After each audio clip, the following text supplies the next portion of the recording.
Mag-file po tayo ngayon ng petition for indirect contempt against Congressman Percival Sendanya. Second, Professor Richard Hidarian.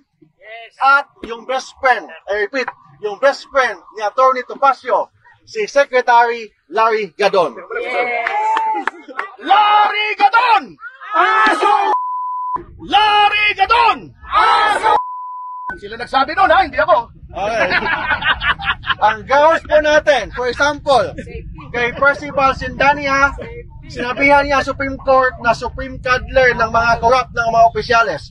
Second, itong si Richard Hidarian, nag-post sa Facebook and sa Twitter niya na lahat daw ng mga justices ng Supreme Court appointee ng mga Duterte, therefore hindi independent ang Supreme Court. Bilang abogado, as an officer of the court, we have the obligation to defend the integrity and the independence of the highest court of the land. Yes! Yes! Bakit? Kasi kung wala ng credibility ang Supreme Court, wala ng matirang hustisya sa Pilipinas.